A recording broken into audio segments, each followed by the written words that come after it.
할렐루야. 오늘 또 하나님의 은혜가 여러분에게 넘쳐날 수 있기를 바랍니다. 지난주에는 영적 부흥으로 민족의 동반자 되게 하소서, 이런 주제로 말씀을 전했습니다. 무엇보다도 예수를 믿는 우리들에게 있어서 우리 속에 주님의 생명이 살아나야 된다라고 제가 말씀드렸습니다. 그리고 예수님께서 예루살렘 성 안에서 죽으시지 않고 죄가 있고 이방인이 있고 사람들에게 버림을 받은 문둥병자들이 있는 영문 밖에서 십자가에 못 박혀 돌아가심으로 우리를 구원하셨다면 우리들도 그 영문 밖을 찾아 나서는 영성이 있어야 된다라고 말씀을 드렸습니다. 그러면서 우리가 놓치지 말아야 될 것은 빌립보서 3장 20절 말씀과 같이 우리는 이 땅에 살지만 하늘의 시민권을 가진 자로서 잠시 있다가 없어지는 이 세상에 집착하는 것이 아니라 영원한 도성을 바라보고 사는 사람, 이것이 바로 하나님의 사람의 모습이라고 배웠습니다. 그럼 우리가 이 땅에 있는 동안 우리가 해야 될 일은 뭘까?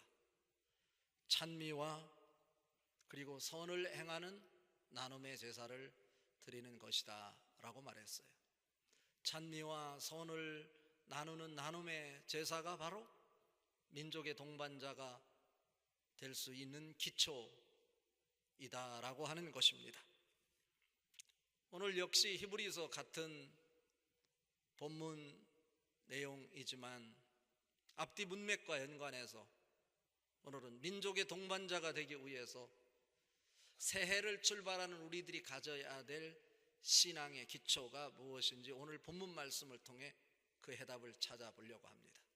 우리가 아무리 그럴듯하게 이런저런 이야기를 한다 할지라도 신앙의 기초가 되어 있지 않으면 우리는 민족의 동반자로 시대적 사명을 감당할 수 없을 것이다 라고 하는 의미에서 저는 오늘 본문 말씀을 중심으로 해서 우리에게 주시는 하나님께서 요구하시는 신앙의 기초가 무엇인지, The Foundation of Faith 이라고 하는 신앙의 기초가 무엇인지를 살펴보며 은혜를 나누려고 합니다. 이 말씀을 들을 때도 여러분은 도전이 돼야 돼요. 그리고 여러분 생각과 다른 부분이 있으면 여러분 생각을 내려놓아야 신앙의 기초를 세울 수 있는 것입니다. 첫 번째로, 내가 어느 곳에 있든지 하나님께서 그곳에 나와 함께 계신다 라고 하는 확신을 갖는 일입니다. 이것이 신앙의 기초의 첫 번째 사항인 것입니다. 내가 어느 곳에 있든지 그곳은 하나님이 나와 함께 계신다, 이런 믿음이 여러분에게 있어지기를 바랍니다. 아니, 믿어지기를 바랍니다. 자, 오늘 읽은 말씀 중에 6절 말씀 같이 한번 읽어봅니다. 그러므로 우리가 담대히 말하되 주는 나를 돕는 이이시니 내가 무서워하지 아니하겠노라. 사람이 내게 어찌하리요 하노라. 아멘입니다. 이것은 어떤 상황에서 나온 말씀일까요? 주는 나를 돕는 이이시니. 이보다 더 큰 힘이 어디 있겠어요? The Lord is my helper예요. 그냥 내가 있는 곳에 계신 것이 아니라 나를 돕는 자로 계신다 라고 하는 것입니다. 이 세상을 창조하신 하나님이 내가 어려움 속에 있어도, 내가 눈물을 흘리고 있어도, 가슴앓이를 하고 있어도 나와 떠나 계신 그분이 아니고 내가 아파하는 그곳에 나와 함께 계시는, 그런데 그분은 돕는 자로 계시는 분이다 라고 하는 것입니다. 어쩌면 세상에 집착하고 눈에 보이는 것에 현혹되어 살아가는 당시의 유대인들, 자기가 예수를 믿는 것 때문에 어려움에 처하게 되고 또 고통을 당하고 희생을 감수당해야 되고 손해가 되는 일들이 이곳저곳에서 나타나는 현실 속에서 그들은 살짝 마귀의 게임에 빠져서 예수 그리스도를 붙잡는 것을 포기하고 유대교로 다시 되돌아오고 있는 상황이 바로 히브리서의 배경인데, 그 상황 속에서 너희가 생각하는 것보다, 너희가 눈으로 보는 것보다 예수 그리스도가 더 크신 분이다, 예수 그리스도의 우월성을 강조하는 책이 바로 히브리서 책입니다. 비록 십자가에 못 박혀 돌아가셨지만 그것은 바로 인류를 구원하기 위한 구약의 대제사장이 매번 1년에 한 차례씩 짐승의 피를 가지고 지성소에 들어가서 백성들의 죄를 대신했지만, 그래서 너희들이 그 대제사장에 주목하고 있지만 그 대제사장과 비교가 되지 않을 정도로 더 위대한 우월하신 분, 바로 그분이 예수 그리스도다라고 하는 것입니다. 그것이 여러분들에게 믿어질 수 있기를 바랍니다. 여러분이 살아가는 인생의 여정 속에 내가 요구하는, 내가 바라는 것들 수없이 많겠지만 그런 것보다는 나를 위해서 십자가의 영문 밖에서 죽어주심으로 나에게 영생의 구원을 가질 수 있도록 몸소 고통을 당해주신 예수 그리스도, 그분이 여러분 인생의 가장 큰 자로 자리매김할 수 있기를 바랍니다.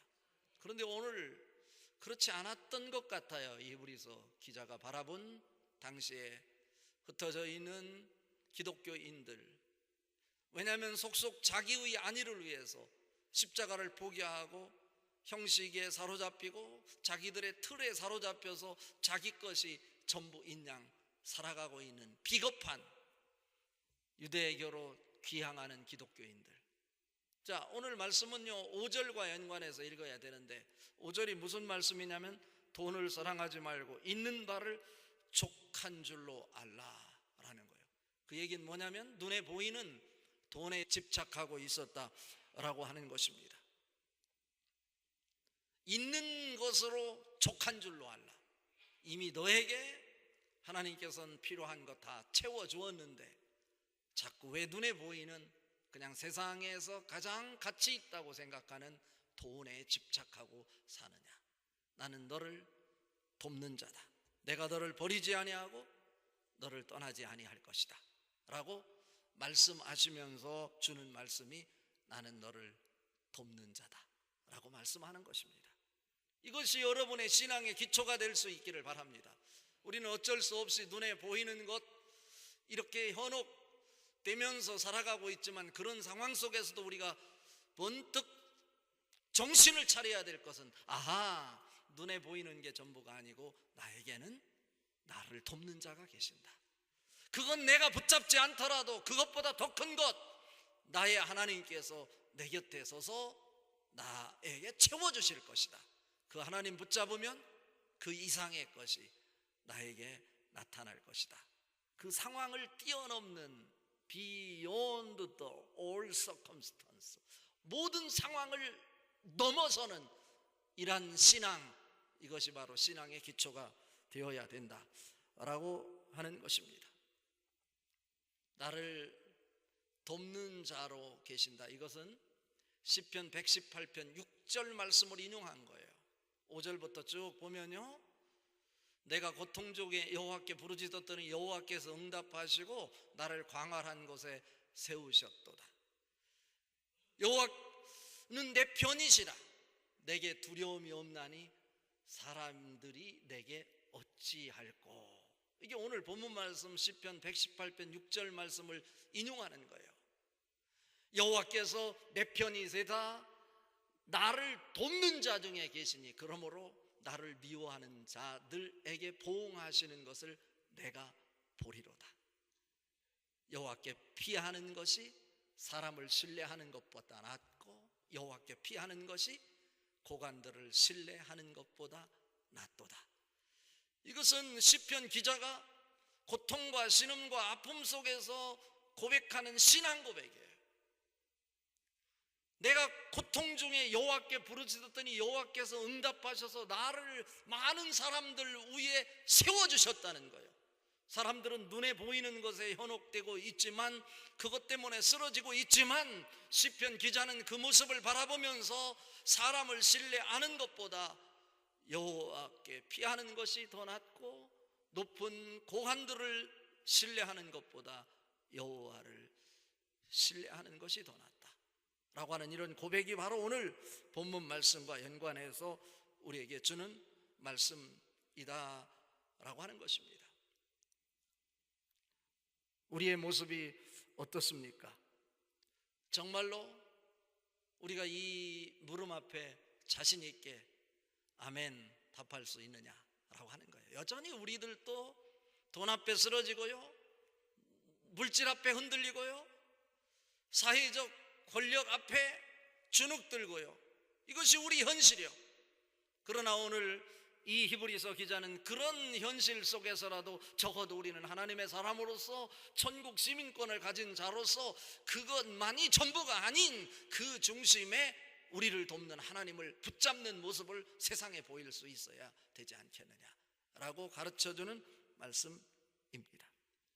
그렇게 할 수 있기 위해서는 기본적인 전제가 어떤 상황 속에서도 그곳에 나는 혼자가 아니고 하나님이 그곳에 나와 함께 계신다, 이런 믿음 있어야 된다.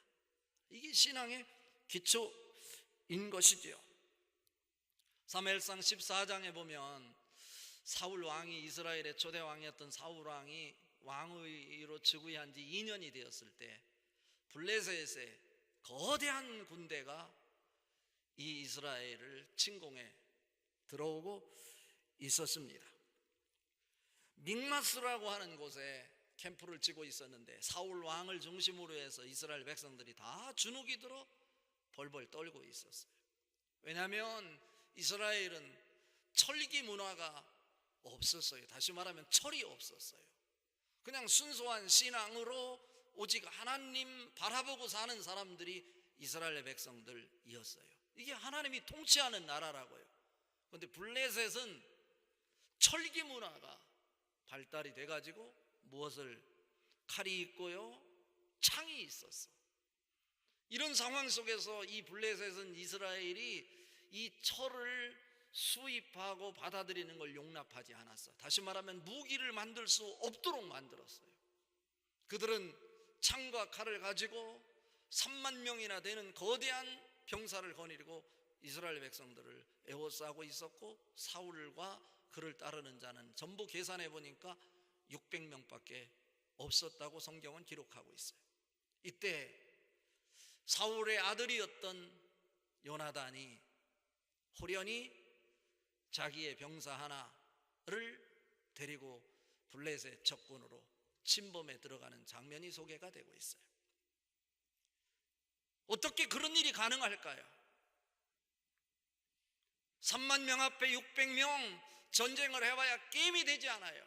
그런 상황 속에서 정말로 주눅들어 그들의 공격에 무차별하게 당하고만 있을 것인가? 그럴 수 있어요. 상황이 다 떨 수밖에 없는 거예요. 눈에 보이는 것이 그러니까. 그런데 요나단이 병기를 든 소년과 함께 블레셋 캠프로 자기 아버지인 사울에게 비밀로 하고 그 누구에도 말하지 않고 병기를 든 이 군사 소년 한 명 데리고 그 캠프로 진입했다라고 하는 것입니다. 어떻게 그런 것이 가능했을까? 그것은 내가 맨손으로 그곳에 가지만 내가 가는 곳에는 하나님이 함께 계실 것이다 라고 하는 믿음입니다. 그래서 사무엘상 14장 6절에 보면 뭐라고 말씀하고 있냐면 이 고백이 아주 너무나 멋있어요. 여호와의 구원은 사람의 많고 적음에 달리지 아니하였느니라. 이런 믿음이 여러분에게 있어지기를 바랍니다. 우리는 눈에 보이는 것에 대해서 내가 이길 수 있다, 승리의 판가름에 잣대를 대고 있지만 이 요나단의 고백은 그렇지 않다는 거예요. 여호와의 구원은 사람의 수가 많고 적음에 있지 않다라고 하는 것입니다. 뭐에 달려 있을까요? 내가 어느 곳에 있든지 하나님이 그곳에 계시다라고 하는 믿음에 달려있다라고 하는 거예요. 어떤 상황 속에서도 여러분 주눅들지 말고 하나님의 사람으로서 당당히 여러분이 있는 곳이면 언제든지 살아계신 하나님이 여러분 곁에서 여러분을 돕는 자로 계신다고 하는 이 신앙이 뜨겁게 작동될 수 있기를 바랍니다. 그래서 사도 바울도 말합니다. 로마서 8장 31절에 보면요, 그런즉 이 일에 대하여 우리가 무슨 말을 하리요? 만일 하나님이 우리를 위하시면 누가 우리를 대적하리요? 중요한 거잖아요. 만일 하나님이 우리를 위하시면 누가 우리를 대적하리요? 하나님 손에 달려 있는 거예요. 내가 살아계신 하나님을 내 삶의 현장으로 끌어당기기만 하면 그분이 그 상황을 변화시키고 만들어내시고 여러분을 이끌어 주실 것이다 라고 하는 말씀입니다. 요한복음 16장 33절에 보면 내가 이것을 너희에게 이름은 너희로 내 안에서 평안을 누리게 하려 함이라. 세상에서는 너희가 환난을 당하나 담대하라. 내가 세상을 이겼노라. 이런 믿음이 여러분에게 작동될 수 있기를 바랍니다. 성경 구절을 보십시오. 많은 부분에서 이런 사실을 강력하게 강조하고 우리에게 가르치고 있어요. 여호수아가 모세의 바톤 타치를 받고서 이스라엘 백성들을 데리고 가나안 땅으로 들어가려고 할 때 두려웠어요. 자기는 그저 모세의 종이었어요. 모세를 돕는 종으로 있었는데 자기의 지도자가 이제 가나안 땅에 들어가지 못하고 느부산에서 이제 죽음을 맞이하고 이제 그 바톤 타지를 받고 이스라엘 백성들을 이끌고 가나안 땅에 들어간다고 할 때 얼마나 두려움이 있었는지 몰라요. 그때 여호수아에게 새로운 용기를 준 말씀이 여호수아 1장 5절 말씀이에요. 너를 능히 대적할 자 없으리니 내가 모세와 함께 있었던 것 같이 너와 함께 있을 것이라. 내가 너를 떠나지 아니하며 버리지 아니하리니. 이 음성이 여호수아에게만 주는 것이 아니라 하나님을 붙잡고 사는 여러분에게, 새해를 출발하는 여러분에게, 여러분이 어떤 상황 속에서 새롭게 시작하려고 하는 여러분의 상황 속에서 너를 능히 대적할 자 없으리니 내가 모세와 함께 있었던 것 같이 너와 함께 있을 것이라. 내가 너를 떠나지 아니하며 버리지 아니하리니. 이사야 41장 10절 두려워하지 말라. 내가 너와 함께 함이니라. 놀라지 말라. 나는 내 하나님이 됨이니라. 내가 너를 굳세게 하리라. 참으로 너를 도와주리라. 참으로 나의 의로운 오른손으로 너를 붙들리라. 이 음성이 여러분에게 매 순간 들려질 수 있기를 바랍니다. 그럴 때 여러분에게는 어떤 믿음이 생기냐면, 아하, 어떤 상황이라도 내가 있는 곳이면 하나님께서 그곳에 계셔서 나를 돕는 자로 살아계신다. 이런 믿음. 시편 23편 우리가 너무나 잘 아는 말씀 아니에요? 다윗이 목동이었을 때도 임금이 되었을 때도 놓지 않았던 것. 여호와는 나의 목자시니 내게 부족함이 없으리로다. 4절 내가 사망의 음침한 골짜기를 다닐지라도 내가 해를 두려워하지 않을 것은 주께서 나와 함께 하심이라. 주의 지팡이와 막대기가 나를 안위하시나이다. 우리말로 바꾸면 주께서 나를 돌봐주시리라. 이런 믿음이 여러분에게 생생하게 살아날 수 있기를 바랍니다. 어떻게 우리가 민족의 동반자가 될 수 있겠습니까? 그냥 만들어지지 않아요. 우리가 감당할 일을 감당해야 돼요. 부족한 부분이 있을 때 그 부분을 위해서 기도해야 되고, 그 문제가 남의 문제가 아니고 내가 품어야 될 문제라고 가슴에 안고 기도하고, 또 내가 투자할 것 있으면 투자해야 되고, 감당해야 될 것 있으면 감당해야 되고, 십자가를 져야 될 것 있으면 십자가를 지는 그런 영성이 우리에게 있어야 된단 말이에요. 그것 어떻게 가능하겠어요? 나를 생각하면 할 수 없어요. 그러나 내가 그 일을 시작하기만 하면 그곳은 나 혼자 있는 것이 아니고 하나님이 나 하는 일에 그곳에 계셔서 돕는 자로 계신다. 이런 믿음, 이게 바로 여러분의 신앙의 기초가 될 수 있기를 바랍니다. 오늘 말씀을 통해서 또 두 번째 주시는 메시지는 뭐냐면, 그렇다면 그러한 믿음을 가지고 살아간다면 말씀대로 살아가는 신앙의 믿음을 보이는 일이다 라고 하는 거예요. 그냥 말로만이 아니고 내가 말씀대로 살아가는 사람이라면 그 말씀대로 살아가는 신앙의 믿음을 하나님과 사람 앞에 보이라고 하는 말씀입니다. 자, 오늘 7절 말씀 또 같이 한번 읽어봅니다. 하나님의 말씀을 너희에게 일러주고 너희를 인도하던 자들을 생각하며 그들의 행실의 결말을 주의하여 보고 그들의 믿음을 본받으라 말씀하십니다. 7절부터 9절에 이어지는 말씀은 앞서간 신앙의 선배들의 믿음의 결말을 한번 바라보라 라고 말하고 있습니다. 이것은 결국 신앙의 본을 너희가 보이라 이런 말씀 아니겠어요? 신앙의 선배들은 지금 없어요. 이 땅에 다 죽어서 과거의 인물이 됐어요. 그런데 지금 이 말씀을 히브리서 기자가 하고 있는 것은 뭐냐면 너희들이 어렸을 때 보아왔던 신앙의 기둥이라고 생각했던, 더 쉽게 얘기하면 우리가 교회 학교를 다니고 있을 때 선생님 하면요 최고 큰 자로 보였어요. 저 선생님 어떻게 저런 믿음을 갖고 살 수 있을까? 존경스러워요. 저는 초등학교 다닐 때, 중학교 다닐 때 저를 가르쳐줬던 선생님 지금도 생각하면요 그 신앙이 얼마나 뜨거웠는지 몰라요. 정말 하나님 같은 이런 생각이 늘 들었어요. 그런데요 나중에 저를 가르쳐주고 돌봐줬던 저희 선배 어느 날 시집을 갔대요. 그런데요 몇 년 뒤에 얘기 들어보니까 남편한테 맞아 죽었대요. 내가 얼마나 울었는지 몰라요. 얼마나 울었는지 몰라. 그 선생님이 그렇게 신앙이 좋았는데 무엇 때문에 예수를 믿지 않는 남편을 만나서 교회를 다니는 것 때문에 말다툼을 하다가 잘못 맞아서 죽었어요. 내가 이 말씀을 준비하면서 그 선생님이 또 떠올라오는 거예요. 떠올라. 어렸을 때 하나님처럼 보였던 그 선생님, 말씀대로 살아야 된다, 성경을 읽어야 된다, 기도해야 된다 가르쳐줬던 그 선생님이 맞아 죽었어요.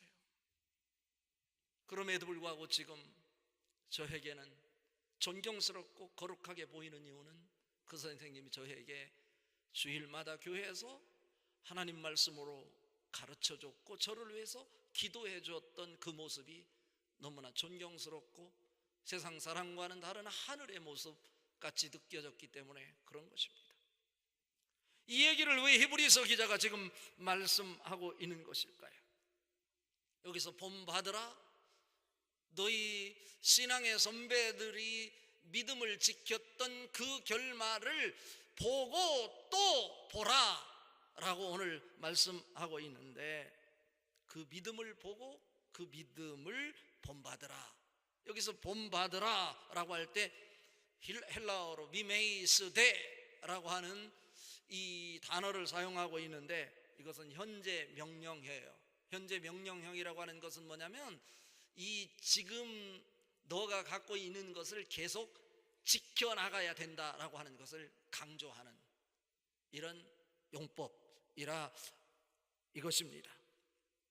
그러니까 어렸을 때 나에게 보여줬던 그 선생님의 신앙의 모범 너가 떠올리고 또 떠올려라. 그래서 어쩌자는 거냐? 그 선생님은 이 세상에 계시지 않아요. 떠나갔어요. 마찬가지예요. 알렉산더가 한때 세계를 지배하는 영웅이었지만 알렉산더는 더 이상 이 세상에 없어요. 예수님도 영웅이셨어요. 그러나 그는 알렉산더와는 다르게 우리 곁에 여전히 살아서 계십니다. 이게 바로 사람들과 예수님과의 차이인 거예요. 우리에게 존경스러웠던 그 선생님들, 신앙의 선진들은 우리에게 한때 신앙의 모범을 보여줬지만 그 신앙의 선배들은 이 땅에 없어요 지금. 그러나 지금도 그 신앙의 모범이 우리의 삶에 영향을 끼치게 하라, 이런 말씀 아니겠어요? 그것은 결국 뭐냐면 그 선생님을 보라는 것이 아니고 선생님이 품었던 예수 그리스도를 보라, 이런 얘기예요. 그래서 오늘 히브리서 13장 8절에 말하잖아요. 예수 그리스도는 어제나 오늘이나 영원토록 동일하시니라. Jesus Christ is the same yesterday and today and forever. 이건 지금뿐 아니라 영원히 예수 그리스도는 동일하시다라고 하는 거예요. 그분은 살아계셔서 지금 여러분 속에서 여러분과 같이 사시는 성령님이십니다. 그는 돕는 자이십니다. 그렇다면 어떻게 해야 될까? 신앙의 선배들의 믿음을 보고 또 보고, 그래서 그것을 본받으라는 말씀은 결국 너가 또 너의 후배들을 향해서 신앙의 모범을 보이라. 너의 삶을 살지 말고 영원토록 동일하신 예수 그리스도를 품고 예수 그리스도의 모범을 보이는 사람이 되라고 가르치는 것입니다. 이것이 바로 말씀대로 살아가는 신앙의 믿음을 보이는 일 아니겠습니까? 오늘 히브리서 기자는 바로 이 말씀을 하고 있는 것입니다. 이어서 보십시오. 오늘 9절 말씀 한번 또 읽어봅니다. 9절 말씀, 여러 가지 다른 교훈에 끌리지 말라. 마음은 은혜로서 굳게 함이 아름답고 음식으로 할 것이 아니니 음식으로 말미암아 행한 자는 유익을 얻지 못하였느니라. 그러면서 우리에게 교훈을 하는 거예요. 뭐라고요? 여러 가지 다른 교훈에 끌리지 말라. 우리를 유혹하는 수많은 세상의 흐름이 있다는 얘기 아니겠어요? 영자가 나를 꼬이고 철수가 나를 꼬이고, 그래서 나를 흔드는 수많은 세상의 풍조가 있다는 거예요. 우리는 그것을 보고 살아요. 그것을 얘기하면서 마음은 은혜로서 굳게 함이 아름답고 음식으로서 할 것이 아니다. 이게 무슨 말일까? 잘 와닿지 않을 수 있어요. 근데 10절을 읽으면 이 해답이 나오는데요. 10절 한번 또 읽어봐요. 우리에게 제단이 있는데 장막에서 섬기는 자들은 그 제단에서 먹을 권한이 없나니. 또 이것은 무슨 말이에요? 우리에게 제단이 있대요. 그럼 제단에서 섬기는 자들이 누구예요? 제사장들 아니겠어요? 그럼 짐승을 잡아서 제단에 제물을 드리잖아. 그럼 제단을 짐승을 잡아서 드리면 그 짐승을 제사장 목이 있어서 제사장이 그 고기를 먹었어요. 그런데 오늘 말씀해 보면 제단에서 일하는 자들이 그 음식을 먹을 권한이 없나니라고 그랬어. 그러면서 11절에 이어서 하는 말이, 그 11절 읽어봐요. 이는 죄를 위한 짐승의 피는 대제사장이 가지고 성소에 들어가고 그 육체는 영문 밖에서 불사름이라. 다시 말하면 그 고기는 어디에? 제단에서 불사른 게 아니고 이것은 영문 밖에 가서 불살랐대요. 무엇을 얘기하는 걸까? 여기에 중요한 영적 의미가 있는데요. 절기마다, 아니 제사마다 드려지는 제물이 있어요. 그런데 다른 제물들은, 다른 제사들은 그 드려진 제물을 제사장이 먹을 수 있는데 한 가지 제물은 먹지 못하도록 되어 있는데, 그것은 속죄제를 위해서 드려진 제물은 먹지 못하도록 했어. 왜? 속죄제로 드려진 제물은 어디로 가지고 가? 성문 밖에 가서 그곳에서 불살랐다는 거예요. 이것은 무엇을 얘기하는 걸까요? 우리들이 지금 현실 속에서 눈에 보이는 것, 특히 마음은 무엇으로? 은혜로서 굳게 함이 아름답다고 하면서 음식으로 할 것이 아니다. 음식으로 채우는 자는 유익이 없다 라고 말씀을 하면서 이것을 설명하기 위해서 지금 제단 얘기를 하고 있는 거예요. 다시 말하면 예수 그리스도께서는 속죄를 위해서, 우리를 위해서 죽으셨는데 그것은 성문 밖에서 죽으셨다. 그러니 너희가 제단에서 일한다고 해서 그 제물을 먹을 권한이 없다. 얘기는 결국 뭐냐면 이 속죄 제물을 위해서 십자가에 못 박혀 돌아가신 예수 그리스도의 십자가를 먹는 것 대신에 품어야 된다라고 하는 말씀이에요. 이것은 결국 뭐냐면 우리의 마음의 복은 그 십자가의 은혜로 채워져야지 눈에 보이는 고기로 채워져서 유익이 있는 것이 아니다 라고 하는 것을 말씀해 주는 거예요. 이 말씀을 통해서 바라기는 우리가 신앙의 기초 두 번째 잡아야 될 것은 결국 뭐냐면 신앙의 선배들이 붙잡았던 믿음은 영원토록 동일한 예수 그리스도일 것인데 우리의 신앙의 기초에도 바로 먹는 것이 아닌 제사장이 제사를 드리고 그 제물을 먹을 권한이 있었지만 속죄 제물에 있어서는 먹을 권한이 없었듯이 우리를 위해서 십자가에 못 박혀 돌아가신 그 예수 그리스도의 십자가의 은혜를 가슴에 품는 자가 바로 신앙인이 가져야 될 기초이다. 할렐루야. 그 은혜가 여러분에게 넘쳐나기를 바랍니다. 우리는 떡을 먹어야 살아요. 그러나 사람이 떡으로만 사는 것이 아니요 하나님 입에서 나오는 여호와 입에서 나오는 하나님의 말씀으로 살아야 된다. 신명기 8장 3절 말씀 여러분에게 구체적으로 고백되어지고 이런 모범을 여러분들이 선진들을 통해서 배우는 거로 끝나지 말고 여러분이 기초가 되어 후배들에게 보여주는 성도들에게 보여주는 모델이 되어야 된다. 이런 말씀입니다. 그래서 사도 바울은 고린도전서 11장 1절에 말합니다. 내가 그리스도를 본받는 자 된 것 같이 너희는 나를 본받는 자 되라. 바로 모델이 되어야 하지 않겠어요? 뭐를? 내가 돈 많이 벌었다고 자랑하는 것이 아니라 나는 십자가의 은혜를 품고 사는 사람이다. 그러나 내가 나 된 것은 하나님의 은혜로 된 것이니 내게 주신 그의 은혜가 헛되지 아니하여 내가 모든 사도보다 더 많이 수고하였으나 내가 한 것이 아니요 오직 나와 함께 하신 하나님의 은혜로라. 이런 고백할 수 있는 이것이 바로 신앙의 기초가 되어야 된다라고 하는 것입니다. 오늘 말씀의 결론입니다. 그렇다면 이것으로 만족이 아니고 마지막 결론은 말씀에 순종함으로 기쁨으로 사역을 감당하는 자가 되어야 된다. 이것이 세 번째 기둥인 신앙의 기초여야 된다라는 거예요. 그런 신앙의 모범을 보이기 위해서는 그냥 보여지는 것이 아니고 말씀에 순종하는 모습이 있어야 되고 말씀의 순종을 통해서 하나님이 여러분 한 사람 한 사람에게 맡겨준 사명이 있을 것인데 그 사명을 기쁨으로 감당하는 모습을 보여야 된다라고 하는 것입니다. 17절 말씀 같이 한번 읽어봐요.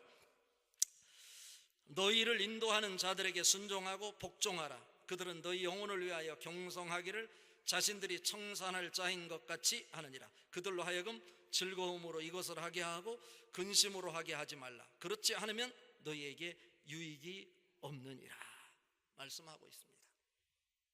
너희를 인도하는 자들에게 순종하고 복종하라. 이것은 목사에게 하라 이렇게만 읽지 마세요. 말씀을 가르치는 자에게 순종하고 복종해야 될 이유가 뭐냐면 결국 그들은 보통 사람이 아니고 하나님께서 양들을 위해서 양들을 지도하라고 하나님이 맡기신 사명을 붙잡고 사는 사람이고 그래서 그들은 자기의 맡긴 영혼을 위해서 밤낮 기도하는 자로 깨어 있어서 나중에 하나님 앞에 그 양들이 심판받을 때 그 양들의 심판을 대신 감당할 자이다 라고 지금 이야기하고 있는 것입니다. 그러니까 그 당시 히브리서 기자가 이 말씀을 기록할 때 이 교회 지도자의 말씀에 순종하지 않으므로 교회 혼란을 야기시키는 일들이 종종 있었던 것 같습니다. 그들을 염두에 두고 오늘 이 말씀을 하는 거예요. 너 마음에 들지 않을 수도 있고 때로는 내 생각과 다를 수도 있지만 하나님이 세우신 종이 가르치는 말씀에 절대적으로 순종하고 복종하라 이런 말씀이에요. 왜냐하면 그 말씀에 순종하지 않고 복종하지 않는 것은 결국 그 지도자에게 맡기신 하나님에 대해서 도전하고 거역하는 것이 되기 때문이다 라고 하는 거예요. 그런데 저는요 목사로서 여기서 순종하다 복종하다라고 하는 것도요 그냥 순종이 아니고 이 단어를 보면요 휘페이코라고 하는데 휘포라고 하는 전치사는 뭐뭐 아래에라고 하는 거예요. 그리고 에이코라고 하는 동사는 굴복하다라는 거예요. 그러니까 뭐뭐 아래 항복하라 이런 말씀이에요. 이거는 종과 같은 입장을 택하는 거잖아요.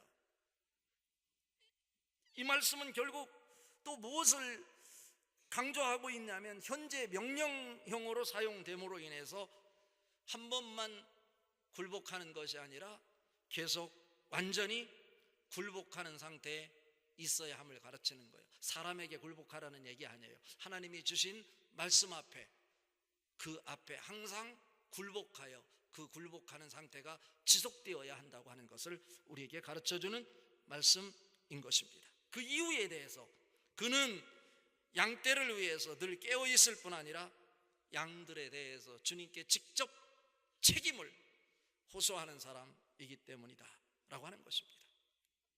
여기서 교회 지도자는 1차적으로 목사를 얘기합니다. 그러나 저는 목사로서 저만을 얘기하고 싶지 않아요. 우리 교회 각계 각 부서에 지도자로 세움을 받은 사람 모두가 포함된다고 보는 거예요. 장로님 여기에 해당돼요. 권사님, 집사님, 목장의 목자, 우리 지구장님들, 그리고 아이들을 가르치는 교사들, 다 이것이 하나님이 맡기신 영혼을 책임지는 지도자인 거예요. 그러니까 그분들이 아무리 나이가 어리더라도 그 기관을 맡은 자이면 그분을 통해서 지도하는 영적 리더십에 절대적으로 순종하는 모습을 보여야 된다라고 하는 거예요. 이것이 바로 하나님의 질서를 위한, 공동체를 세우기 위한 하나님의 방법인 거예요. 여러분, 이 말씀이 하나님의 음성으로 여러분에게 들려질 수 있기를 바랍니다. 그 지도자가 나보다 부족한 부분이 많이 있을 수 있어요. 어쩌면 우리 아들뻘처럼 아들같이 느껴질 수도 있어. 그걸 따지면 교회 질서는 세워지지 않아요. 대통령이 30살이 대통령 됐다고 해서 여러분이 그 앞에 가서 나이도 어린 게 그럴 수 있어요? 못하는 거예요. 80이 넘은 어른도 30이 안 된 대통령이라 할지라도 그 앞에 가서 머리를 숙이는 거예요. 이 권위를 인정해 주는 것, 하나님 말씀에 순종하는 것이라고 보는 거예요.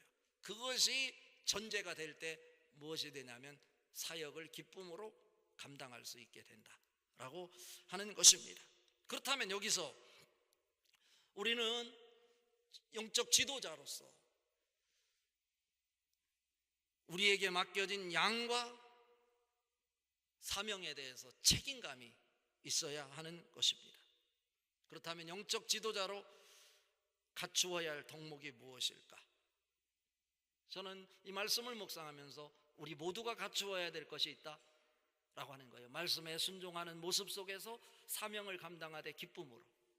자, 오늘 또 두보라 정창단이 이 이른 아침에 나와서 이 목소리를 내면서 이 예배의 중심에 서는 것, 이게 보통 은혜가 아니에요. 그렇잖아요? 그렇다면 이분이 이 찬양하는 동안 이분들의 권위를 인정해 줘야 돼. 그 찬양을 통해 여러분은 은혜를 받아야 되는 거예요. 그분들의 그 사역을 존경해 줘야 되는 거예요. 박수를 쳐줘야 되는 거예요. 이런 모습이 있을 때 교회 공동체는 하나님의 뜻이 나타나고 하나님이 원하시는 일들이 작품으로 만들어질 수 있다라고 하는 것입니다. 그렇다면 우리 모두가 지도자일 것인데 우리에게 갖춰야 될 덕목이 뭐냐면, 이 말씀을 묵상하면서 저에게 떠오른 것은 첫 번째는 말씀에 대한 전문성을 갖추고 말씀으로 교훈할 수 있는 자여야 된다. 이건 누구든지 이유가 없어요.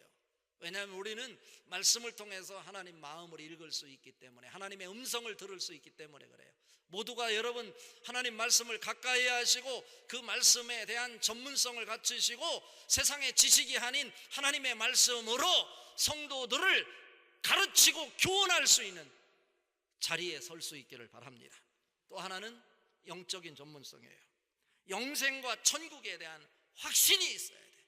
내가 무엇을 소유했다가 중요한 것이 아니라 천국을 소유하는 모습이 있어야 된다는 거예요. 우리 장로님은 다른 것은 몰라도 천국에 대한 확신이 있는 그 모습 볼 때 나는 하나님이 믿어진다, 이것을 보일 수 있어야 된다 라고 하는 거예요. 마지막으로 하나는요, 하나님의 기본 신앙의 기초를 갖춘 사람들은 하나님의 약속하신 것을 100% 신뢰하고 불가피한 상황 속에서도 믿음을 지키는 모습을 보여야 된다라고 하는 거예요. 아무리 내가 가난할지라도 가난 속에서라도 기쁨으로 구제하며 정서적인 요동과 혼란 속에서도 민족을 가슴에 품고 묵묵히 민족을 사랑하는 모습을 보여야 돼. 내가 나눌 수 있는 것이 없다면 하나님 앞에 나와서 민족을 품고 이 나라를 위해서 기도하는, 눈물 뿌려 기도하는 모습을 보여야 되는 거예요. 오늘 신앙의 기초 중에 내 눈에 보이지 않을지라도 내가 있는 곳이면 아무리 고통이 있고 아픔이 있을지라도 하나님은 그곳에 나와 함께 계신다. 그 얼굴이 보이지 않는 것은 하나님이 너무 내가 안쓰러워서 나를 등에 포대기로 업고 계셔서 안 보일 뿐이다. 하나님이 안 보이는 순간 하나님을 더 가까이 만날 수 있는 순간이다 라는 사실을 기억하고 오늘 신앙의 기초가 튼튼히 세워져서 2019년도 여러분 곁에 계신 그 하나님 때문에 여러분이 구하는 모든 비전이 아름답게 이루어질 수 있기를 주님의 이름으로 축복합니다. 기도하시겠습니다.